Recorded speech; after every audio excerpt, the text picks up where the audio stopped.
Stay curious. That is a longevity strategy. Stay curious about your surroundings, about the world, about yourself. Stay curious.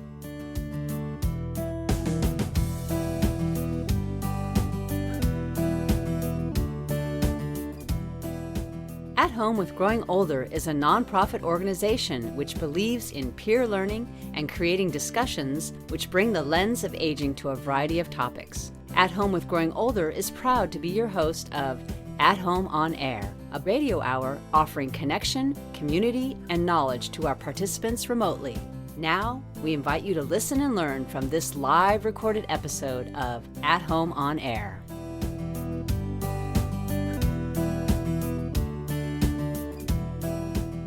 Welcome to At Home on Air. I'm Susanne Stadler, an architect by profession, the executive director of At Home with Growing Older, and the producer of this podcast.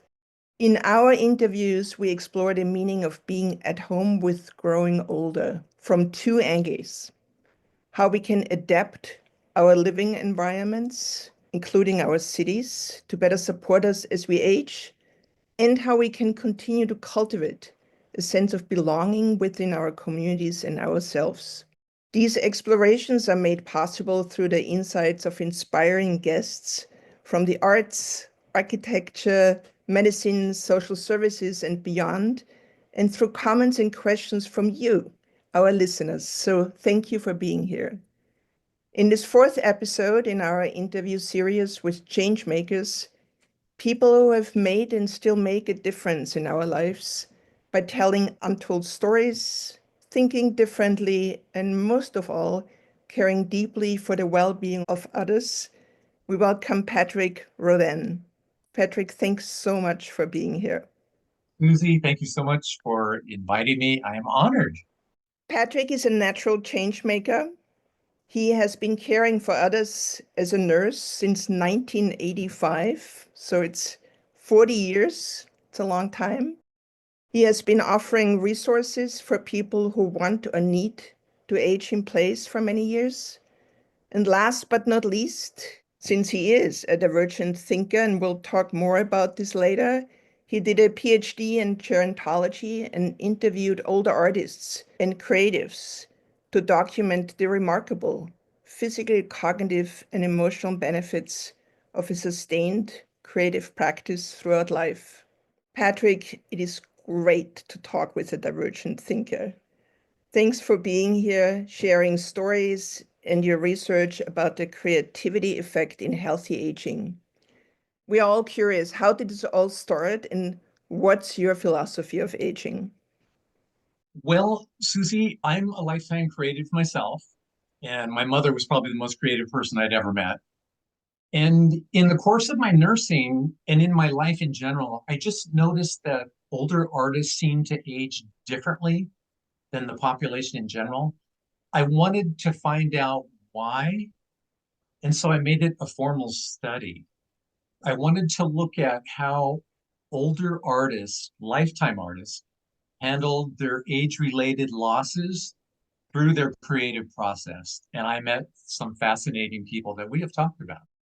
Since you studied gerontology, there is the traditional gerontology, which looks at aging really from a medical perspective. And then there's the critical theory, which you subscribe to. Can you talk a little bit about this and why this is really important that we pay attention to that? Susie, this is a great question, and this is fundamental. So in 1992, I started my course in studying gerontology, which is the study of aging. And at that time, there were really two main camps of thought: historical gerontology, which we all, I would argue, grew up with. Your parents, your grandparents, and even a lot of us just have our views of aging under that umbrella of historical gerontology. And then there's another type of gerontology, which is completely the opposite, called critical gerontology. Let me describe the two real quick, because I think any discussion of aging needs to start here with a theory of gerontology and ask yourself, what theory of gerontology are you aging under? So historical gerontology started in the late 19th century, early 20th century, kind of the height of the industrial era. It was really privileged by the medical model, and it saw aging as a scientific problem. It was a disease to be cured by the medical model. And there's a term for it. Theorists called it the biomedicalization of aging. They used the theme of peak and decline. You were like a machine, and body as machine. You had a few good years, and like an old Buick, you started to wear out, and then they just threw you on the scrap heap. Now, come along around 1980, there were some feminist theorists and minority theorists who used something called critical theory. And they used this in the 60s and 70s to question cultural assumptions about women and minorities. Well, in 1980s, these theorists used this same model to question cultural assumptions about aging. And it was diametrically opposed to this focus on medical decline. And one of the main theories underneath the umbrella of critical gerontology was something called the life course perspective. And it says that human development occurs all along the entire lifespan, not just at the beginning and then you decline, but entirely throughout your life, you're capable of human development. So that's the difference of the two. And this is a fundamental place to start. Yeah, thank you. You talk about possibility aging, and that's very much related to this. I would love to ask what you mean by possibility aging. Then also, how is this sort of linked to the superpower of aging, which older artists have? In studying these older artists, there were a lot of commonalities amongst them. And one of them was a concept called divergent thinking. Now, most of us were raised with convergent thinking. I was raised Catholic school. There was always one right answer to something. In multiple choice was one right answer. You converge down to the single right answer. That's the way I was raised. Well, these lifetime artists, since the day they started their creative process many decades ago, have experienced solving creative problems in more than one way, a divergent way. And by the time they were in their sixth, seventh, and eighth decade of solving creative problems in more than one way, they were really good at it. It was second nature to them. And it turns out that this is a superpower as you get older. It's a longevity strategy. And I can give you a couple examples of some of my respondents. Two people in particular. The people I met during the course of my study were absolutely fascinating people.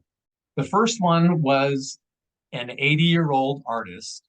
He had spent his life painting the figure, and he was used to painting straight lines. Well, as he got older, he developed an essential tremor. And if you know anything about that sort of Parkinson type of tremor, the more you try to do something fine and detailed, the worse the tremor gets. So what he did is he thought divergently. How can I solve this problem? Now, his first solution wasn't a good one, but he was in the process. When he found out that he could have a cocktail before he did his painting, and somehow the alcohol smoothed out the essential tremor. So it was working temporarily, but he realized over time, for his health, this probably wasn't a good idea. So he rethought his process. And what he discovered he could do, he could put paint on canvas, lay down masking tape, paint over it, let it dry, pull up the tape, and he had voila, perfect straight lines. And what this did, Susie, it launched him in a whole new direction of creativity. Now, had he been sort of working under the historic gerontology philosophy, he would have, at that choice point, decided that these age-related disabilities are going to do him in. He was going to surrender to the cultural ageism and stop his creativity. But instead, what he did was more along the lines of critical gerontology, where he used divergent thinking and thought of a way to solve this problem. And here's the take-home message again. The limitation, I put that in quotes, became a superpower because it launched him in a whole new direction of creativity. And he had gallery showings after that with this new style of painting. So that's one example. The other example is an 85-year-old gentleman. I'll call him Jim. And Jim was legally blind and he had arthritis in his hands, and he was a lifetime artist himself. Well, one day he was washing a very delicate china porcelain cup that his sister had brought back from the Orient.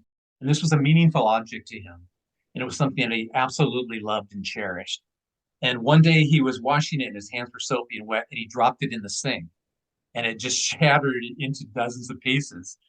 And he looked at it. He had a moment of grief and loss, of course, and he was thinking, what am I going to tell my sister?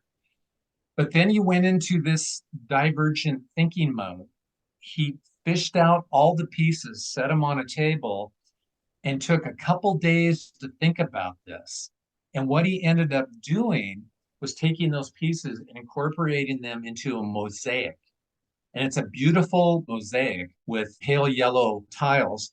It became something that he called échec échelle. He was very immersed in French culture from being in the war, World War II. And échec échelle just translates loosely to a ladder up. So again, had he been working under the influence of historic gerontology, he might have looked at that as, I'm blind, I can't see, I have arthritis, I'm so frustrated, I'm going to stop doing what I'm doing. But instead, he incorporated critical gerontology thinking, divergent thinking, and took that broken porcelain cup and made something extremely beautiful out of it. And he gave it to me before he passed away. And I'll always remember that concept of a échec échelle, or a ladder up. It's success in the midst of failure, essentially, is what it means. And so that's why it's important to know which theory you're working under, because the outcomes are totally different. Yeah, what an amazing story of developing creativity out of a challenge.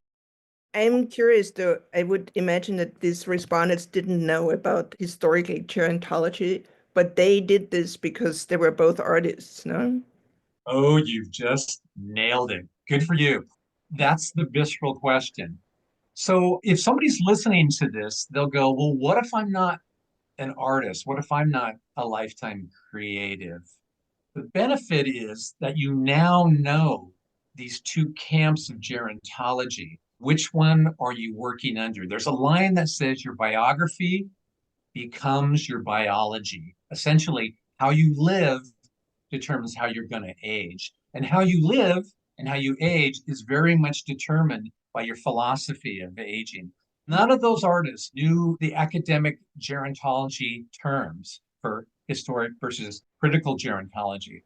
But as a lifetime artist, they were always working with the gerontological critical theory side of the ledger. And they were marginalized by creativity. One gentleman said that he was called the artsy one when he was growing up. These people were used to being culturally marginalized already because of their creativity. They didn't buy into the larger cultural narratives that one of peak and decline. This wasn't part of their thinking. So it was a superpower. They were accustomed to be nimble, to find workarounds. They were resilient and nimble. And you find out as you get older, these are longevity strategies of the older artists. So something which also often comes up, later in life, you might not be as productive, and productivity is so valued in our society. I wonder again how, from an artist's perspective, productivity can be seen or approached in later life. This is a really great distinction you bring up, because historically, creativity was measured as productivity. Younger artists, younger scientists naturally put out more output. And so what historical gerontology has done is equated creativity with productivity, but they're actually measuring the wrong thing. I'm going to give you a crazy example just to make a point. Let's say you have a young AI artist on the computer, and in 1 year, that young AI artist can create 5,000 AI images of Pokemon. That's a lot of images. That's a lot of output. Maybe you have, in that same period of time in that year, one older artist who paints the Mona Lisa. Who's more creative? The one that produced 5,000 units or the one that produced 1 unit? It's not about outcome. You can't measure creativity in terms of outcome. You have to measure it where it happens, and that's in the creative process. Process is where creativity happens. That's where it should be measured. And there was no decline in creativity in older artists when you look at that as the barometer. So we get these ideas of creativity and we live with these and grow up with these, thinking that older artists aren't as creative. And that's just certainly not true. You're measuring the wrong thing. One of the main things, or one of the critical things in older age, which often predates a decline, is a loss of purpose. As an artist, is there a loss of purpose when you can't produce that much anymore? Or if you have to change the way that you produce? Or is this identity so strong with creative or artistic people that it sort of survives changes in ability? You're asking such good questions, Susie. Okay, so one of the other theories underneath the umbrella of critical gerontology is something called continuity of self. And continuity of self says that older adults will use strategies to maintain some kind of semblance of self in the midst of loss and change that really defines aging. And this has to do with ego, integrity, strength. Older artists, as they got older, they self-identify as artists. All of them did. So that was a solid identity in the midst of maybe losing physical prowesses, losing colleagues, losing titles, maybe losing jobs. So in the midst of change and loss, there was some semblance of self that was maintained, and it was their identity as an artist. And it turns out that this also is a longevity strategy, particularly unique to artists. You don't retire from being an artist. I saw people in South Florida when I worked in a trauma center there that retired from something to nothing. They didn't have a way to organize their lives anymore. And they took on one of the main premises of historical gerontology, the theory of disengagement. And even worse than disengagement, they engaged with the medical model. I saw this firsthand. They didn't have ways to organize their lives around career or child rearing that they once had. And they retired to Florida. Jonathan Winters called it God's waiting room because they went there to die, essentially. They went there solely to pursue leisure. And there wasn't a lot of meaning making opportunities in that.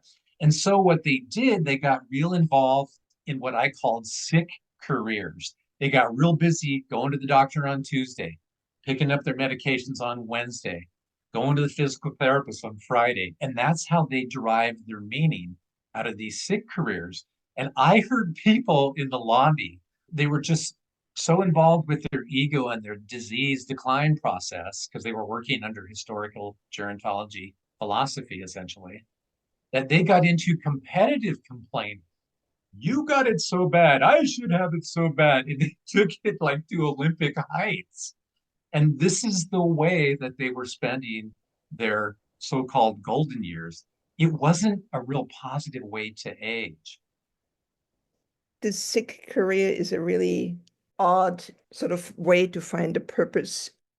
You said in the beginning that, and tell me if this is too personal, but you said that one of the most creative people you've known was your mom.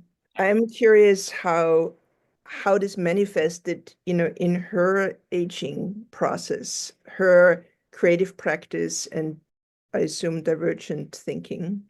My mother was a single mother. My father abandoned us. I won't get into it in too much detail, but she was left with three small kids, high school education, and no driver's license. And she saw the world through a different interpretive filter. Through her, my other siblings were all very creative. The house was always messy because there was nobody to clean it up. But in the house, there were these little vignettes of visual delight that she would make. I mean, she used to wrap Christmas presents that you didn't want to unwrap. They were suitable for framing. And until I went to other people's houses, that's just what I thought that's the way it was done. And when I went to other people's houses and saw how they wrapped their Christmas gifts, I went, oh my, maybe my family is special in that sense. My mother was very, very, very creative. And so instilled that in me. As she got older, she spent more time in creative pursuits. but she got it out in more practical ways, like the wrapping of gifts and things like that. It wasn't that she sat down and painted. And again, it's the way she looked at the world. It was through an artist's lens. It's almost hard to explain. It's something that you have to be around to understand. But she was immensely creative, just visual delight in all corners of this little messy house we lived in. She got it out in some form or another. Thanks for sharing this. And this delightful environments, when we talked, you mentioned also the study of neurogenesis. Do you mind if I talk about that for a minute? Now, During this time, I was studying environmental gerontology, and this is what attracted me to your thinking, Susie, because you use this term delight, environmental delight. And some people might think that's a soft term or a fluffy sort of term, like you want to find a picture that matches with your couch for delight. But what I found in my studies, because I was interested to see if environmental aesthetics affects aging in some way, and I know you were interested in this too. Around that time, I found a neuroanatomist named Marion Diamond out of UC Berkeley.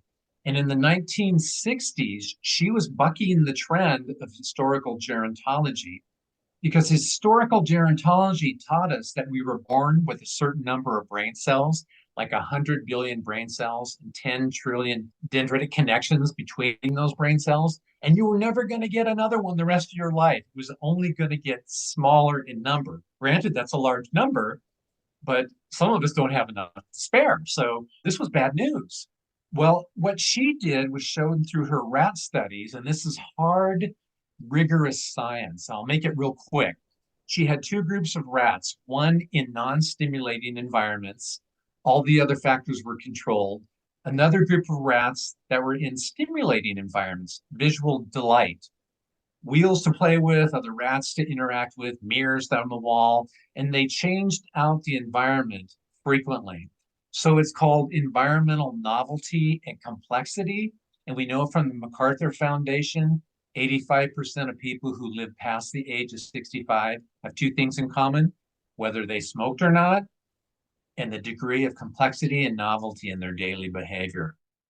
So what Marion Diamond showed on autopsy of these two groups of rats, the rats in the non-stimulating environments, the non-delight environments, if you will, they had dendritic and brain cell shrinkage, especially in the area of the hippocampus, which is the seat of memory. The other side of the ledger, the rats that were involved in these complex environments, they found out on autopsy their brains were rich with new brain cells and the dendritic connections between cells, particularly again in the area of the hippocampus and memory. So she bucked this trend. They called it neurogenesis.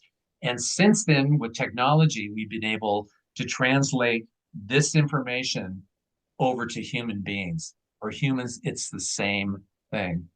The science is there and it's supportive of our idea of environmental delight, changing the architecture of one's brain. This was always my argument for not going into long-term care. Long-term care, the aesthetics are designed for efficiency, not for a person's own meaningful environment around aesthetics that delight their senses and support their identity. And this was one of my main arguments always for aging in place, environmental aesthetics. Really good point. Also, what we learn through our workshops for aging in place, people sometimes don't afford themselves delight because they're bombarded with advice for safety, and delight is neglected, which is so much part of healthy aging. I would say the other thing in senior living environments, often the choice is not there. People are not given the choice to personalize environments. There are too many rules, and it's also too perfect. Something really beautiful about imperfection. Oh gosh, that was my mother. She instilled that in me. She didn't like perfection.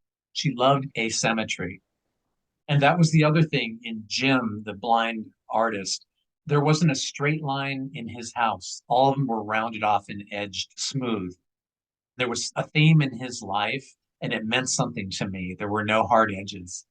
It was a beautiful aesthetic. There is hard science that support visual delight in your environment.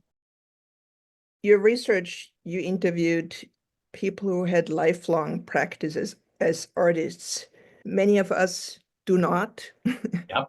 So what is your take on establishing a creative practice later? What does this really mean, establishing a creative practice? And is it too late, or can you still do this in your 80s? To the people listening, I wanted to ask the question, do you consider yourself an artist or a creative? And if you do, then I have some really good news for you concerning your longevity. And there's the hard science behind that in the creative process itself. We talked about this. Each one of these artists talked about this in different terms of language, but they all described something of the ego dissolving into the work. So the creative process itself caused sort of a dissolving of the ego. And that put them into what's called flow states. Csikszentmihalyi in 1990 wrote a book called Flow, The Psychology of Optimal Experience.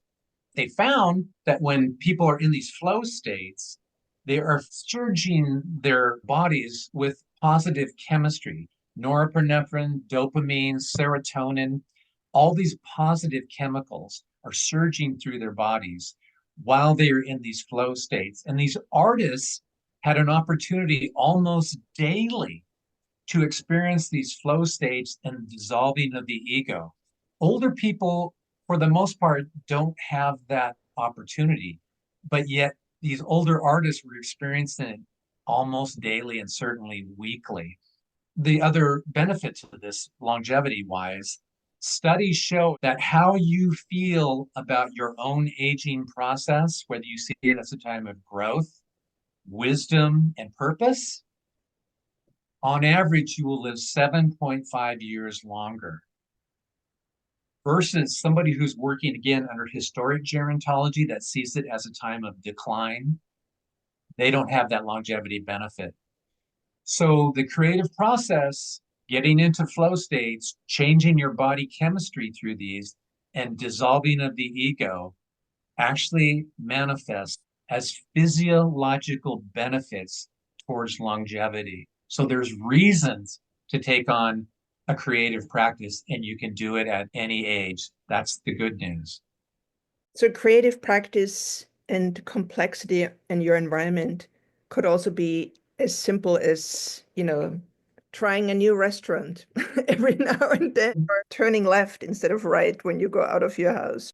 Small choice points throughout the day. When people come back from vacation, they feel refreshed. Well, they have a different brain. They've changed the architecture literally of their brain. They've had to talk to different people, negotiate different restaurants, different foods, maybe spoke different languages. You are growing dendritic connections when you do something like that. And when you come back home, it becomes apparent that you feel refreshed. Well, actually, your brain's working better. You've changed the architecture. And if you're conscious of this, you can do it every day in everyday environments by being mindful and aware and awake and just noticing things. Awe is a lovely experience. Look out at the sunset or the ocean. You can create these kinds of neurochemical experiences that can make you feel better about your aging process. Yes, awe is a wonderful age-friendly design principle. I totally agree. Absolutely.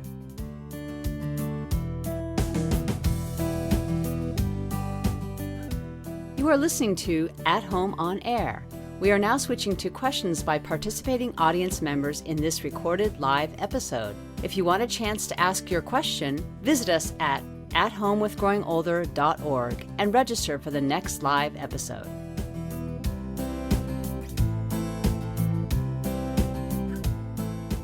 Kathy asks, how would you relate what you're saying to musicians and other creative arts? Anything that you can dissolve the ego in the creative process, where you become one or lose sense of time or get into those flow states, absolutely. I have seen old guys in garages working on 46 Fords that are there. They're in that flow state. Yes. Well, as children, you're often in flow states. That's this wonderful memory we all have, this carefree, totally focused state where you lose yourself into an activity. Yeah. And, that was the sad thing because I worked in nursing homes. I grew up in one. I spent the first 2 years of my life crawling around the floors of a nursing home in Astoria, Oregon. That's where I think this imprinted me. They put people in wheelchairs and put them in front of a TV to be babysat by a TV. And you can just hear their dendritic connections shrinking from across the room. It's so sad to me that that's what we do. It's that disengagement theory all over again on a large, grand institutional scale. And that's, again, one of my arguments for aging in place, something called environmental press. When we were younger, and say grandma was on the porch during the summertime rocking and she wanted a glass of lemonade, do you remember going up and saying, "Here, grandma, let me get that for you, you rest"? Well, we were not doing grandma a favor. Rest showed respect, but grandma was probably 55 years old. She not only should have been getting the lemonade herself, but she should have been getting up and getting you one too. And that's called environmental press. But we developed a learned helplessness in a certain group of older adults by treating them with respect. They should rest. There's other ways to show respect, but that wasn't a good one. And again, that was under the umbrella of historic gerontology. You reached a certain age, you were supposed to rest. Bad model. Some other comments and questions. Candice says, speaking of long-term care, there are a few residential communities for old adults formed around the arts, like Soho in Hollywood, California. What do you think of this concept in long-term care? I don't know if you're familiar with it. I am, and there's somebody I actually follow on LinkedIn who is involved in an arts program. Just the look on these people's faces, it's almost palpable. They do these beautiful cards and mosaics, they do watercolors, and it's a chance to develop community, of course. A lot of these people, when they go into long-term care, they think they're going to have this great network of people. Well, I've seen a lot of people go into long-term care and they never go out of their room. They stay isolated. They'll go get their meal, but they'll go straight back to the room and stay isolated in a long-term care facility. The arts programs brings these people together. That social capital that they build during the creative process is a wonderful thing. So I'm highly supportive of that. And it gives these people a chance to get into these flow states and to lose their ego and not think about maybe some aches and pains that perhaps they have. And by the way, when I talk about sick careers, I'm not talking about happy gerontology here. I'm not denying the physical declines that happen with aging. I was a critical care nurse for 2.5 decades. I saw this. I know what's real about the physical declines in aging. There's no denying that. What I'm saying is these are strategies, positive strategies to deal with those. Yes, thank you for adding this. That's really important. If I could add something now, Patrick inspired me. I was a nursing home administrator in my youth. And one of the things I realized was that the philosophy and the attitude of management can have so much to do with the quality of life of people that are in a place that need to be there for a reason. Oh, absolutely. One of the things that I learned was that if you open your eyes and you pay attention to the people, you can open up some things for them. Ralph was a fellow that was in our nursing home, and he noticed that people came and went from my office. I was the administrator. People wanted to come in and get changed so that they could use the soda machine. He came to me one day and he said, I noticed that people come and go a lot from your office and they must disturb you. He said, if you give me $10 worth of change, I'd love to be near the lobby. People could come to me and I could make the change and you wouldn't be bothered. And I thought, I'd like to do that. So I gave him the change, and sure enough, over the months, people would go, he'd make their change. When he had given it all out, he'd come and we'd exchange again. One day, Ralph came to me and he said, Mr. Milford, I want to put up my own money and people can come to me and we'll take care of this and so forth and so on. And I said, that's fine. That gave him a purpose. And I thought that was a good thing to do. If you see the need and you can attend to it, then it gives them an opportunity to grow. Good points and a beautiful story. Thanks, John. Some other statements and questions. Diane says, I think gardening can be a flow and awe process. Absolutely. I And tried gardening myself, by the way. Something I haven't done. Rachel says, I bet flow states are very similar to meditative states biochemically. Agreed. Yep. Another question from Francisco. How can someone after 65 and retired find meaning in life if art is not motivating? What else can be a creative practice?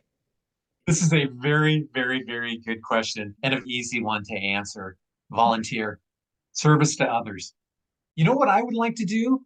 I would like to go to shelters and walk shelter dogs for the day, take them out. You get exercise and you walk the shelter dog, and maybe it'll get adopted. There was a book called The Healing Power of Doing Good, and it was hard science showing that you can heal your body in favor of longevity, change your chemistry by simply volunteering. And I actually met the author, Alan Lukes, and he was the president of the Big Brother, Big Sister program in New York City. They did medical studies on volunteers, and they found out that through volunteering, they were changing their chemistry in favor of longevity. But that's an answer to volunteer. You can change your biochemistry through volunteering. Yes, doing good. Thank you. Rachel says, what can people do who are highly limited by pain or age-related impairment? Engaging the old or people with advanced cognitive problems can be the real challenge because of a lack of resources. Oh, very good question. I would try to find a creative buddy, an outlet. If you have some social network, like maybe a book club. I don't know how computer savvy this person might be, but certainly online, you don't have to leave home and you can find all kinds of clubs. I'm actually in the process of writing a murder mystery novel, and I'm teaching gerontological theories through a murder mystery. And I'm hoping it will be picked up by a group like that online. But that is a very good question and a very challenging one. I would try to look for a creative buddy to help and maybe a technological outlet if there is one. Join with a group of other creatives online. Yeah, pain is a very distracting sensation, and it's probably very difficult to get into a flow state for somebody. It absolutely would be. I agree with that. But if you could have the benefits of that positive chemistry. And studies have shown that norepinephrine, dopamine, and serotonin are good for pain control. So if there's some way you could find to elicit that, it would certainly help with chronic pain. Yeah, thank you. Delia says, my experience has been writing about art, and I've continued to explore art and creativity through my writing. It is about remaining curious and wanting to learn and to keep your brain active and expanding. She nailed it. Curiosity. And I've written about this over and over and over again. Stay curious. That is a longevity strategy. Stay curious about your surroundings, about the world, about yourself. Stay curious. I would like to have a t-shirt that says that. Remember Life magazine, the old black and white Life magazine? I remember years and years and years ago, there was this couple from the 60s, and they were looking at this Picasso on the wall. And the kids down below were looking through a grate, a vent at foot level. And the title of it was Stay Curious. And I absolutely loved that. Picasso stayed curious. Rembrandt, Matisse, they all stayed curious until the very last breath. That's the key. It's a great recipe, and it feels really good to be curious. It does. And it leads you to serendipity, where wonderful things happen. Exactly. So Yasmin says, I worked as a caregiver and art director at an anthroposophical Waldorf intergenerational community centered around the care of the human being and the land. I experienced many of the aspects of positive aging you're describing. I didn't meet a single person who didn't have a creative energy. Simple acts like cleaning cutlery was an art.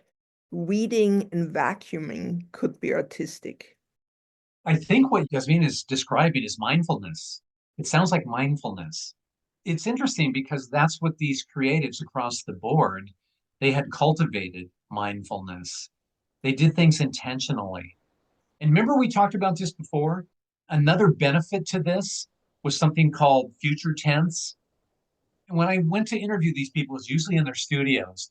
So they had something out that they were currently working on. Have you seen my latest? I heard that a lot. Have you seen my latest? So they were focused in the now, but they always had something on the back burner that they were going to get to, something on deck. It was a future tense. So present tense and a future tense. They didn't focus much on the past or loss. It was always, what's my next project? And that was another strategy for longevity that I found. And it was across the board. All of them had something they were working on and something they were looking forward to working on. Well, it makes me very optimistic, really, to think about this, about the many projects ahead with curiosity and a creative spirit. The future tense, I think that's really important. Patricia says, let's not forget forest bathing. Absolutely. I mean, to talk about the aging in place part of this, if you're looking for like the 10 elements of a home in high demand for an aging population, Susie, it's like your home. You are near a green space. You can walk out your front door as I can and be in nature really quickly. And again, the infusion of positive chemistry through visual delight. There it is. Forest bathing is a perfect example and another crossover to this theory that we're talking about. Yes, and we're always talking about in our workshops, Aging 360 workshops, not everybody has the possibility to go outside. There's often a possibility to bring nature inside, a sprig of green or a plant or whatever it may be, but there's always possibility to bring nature inside. Biomimicry. Yeah, our friend on LinkedIn, Linda Kafka, works substantially with aging in place and the aesthetics and the environment. And biomimicry is something she's very attuned to and espouses. And you're right. There's studies that show if a patient in a hospital is looking out the window at some greenery, like trees and things, they heal faster. I mean, there's empirical evidence for that. The studies are pretty robust. Again, delight, environmental delight. So Cindy says, I've been a psychotherapist and writer and journaler for many years and now teach self-reflective journaling on Zoom. I still work, teach centre therapy, and am intrigued by your phrase, divergent thinking. I think I have been this way my whole life, and it feels good to find a name for what I have felt. Thank you, Patrick. It's nice to language things, isn't it? But she brings up a really good point, a larger point. To me, it's fundamental to understand historic gerontology and critical gerontology. Which one of these have you been aging under? Remember, your biography becomes your biology concerning aging. Your self-talk is coming from either that camp or this camp. And I catch myself occasionally saying, am I too old to do this? Wait a minute. I have this burden of insight. No, my aunt lived to be 96. She was 90 when she got laid off. She worked the same job from 20 to 90. She buried 3 bosses. And she was so mad when they downsized her at 90, she was going to sue them for age discrimination. My aunt exercised every night before she came home, did yoga at the YMCA. She was active in her community. She donated 90 gallons, Susie, of blood in her lifetime to the Red Cross. 90 gallons. She had community, she had family, she raised us because we didn't have a father, she took us in. So she was a tremendous human being. And she was a hiker, an outdoors person. She never got married, but she was always up for an adventure. Even into her advanced age, when I would take her out in her wheelchair, she was up for an adventure. Not once did she say, no, I'm too tired to go today. She was always ready for an adventure. When you list these things, she was successfully aging. I mean, she was a great role model for me. Yeah, it seems like you were surrounded by great role models who inspired you. I was lucky. Yes. And just not saying no, I think that's also something wonderful to keep in mind. mean, honestly, I say no now more than I should.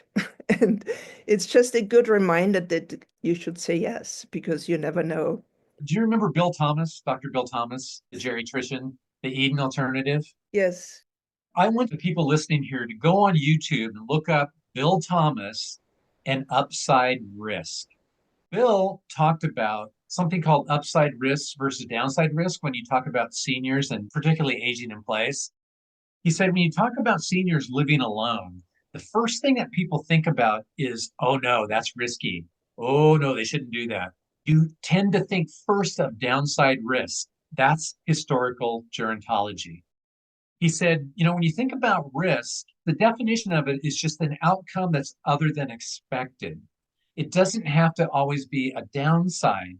There can be an upside to risk. That's critical gerontology. Do you see the two? Downside risk, upside risk. And he said, why is it that we treat seniors like no other sector of the population and think only about the downside risk to anything? During COVID, my aunt was isolated. It was starting to get to her. And I had to make a better bad choice. Do I take her out or do I sequester her? I chose to take her out because I knew that's what she wanted. And there was an upside risk to that. Turns out it was the right decision. She lived more years because of that. Look that up on YouTube. It's probably from 15 years ago. Bill Thomas is an amazing geriatrician. He's a physician, geriatrician, and he's all about critical gerontology. Focus on the upside of risk. Don't go directly knee-jerk to the downside of risk when you talk about older adults. Well, Patrick, you gave us some great words to anchor us from curiosity to divergent thinking to upside risk to the superpower of aging to future tense. That's a big trove, a real resource. Lots to do in the future for all of us. There were a lot of concepts we didn't get to, but I put the high points on a handout that I want the listeners here to have, because I want them to go and maybe pursue some of these reference trees and just kind of incorporate in their own lives or the people they love. Thank you. Thank you so much for this inspiring conversation. We all will go out into the world and be curious and take the upside risk after this conversation, I'm sure. Thank you all for listening. And Patrick, again, thank you so much. Thanks, everybody. Thanks, Susie. It was a delight. It was a delight.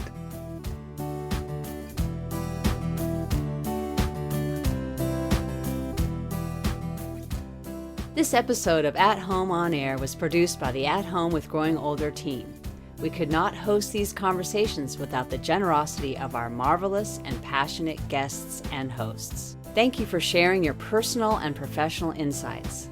Thank you to our live audience for your thoughtful contributions. To subscribe to this podcast and for more information, visit us at athomewithgrowingolder.org. At Home with Growing Older strives to educate, inspire, and connect people across generations and disciplines to re-envision and improve the experiences of later life. Don't forget to subscribe and tune in for the next episode.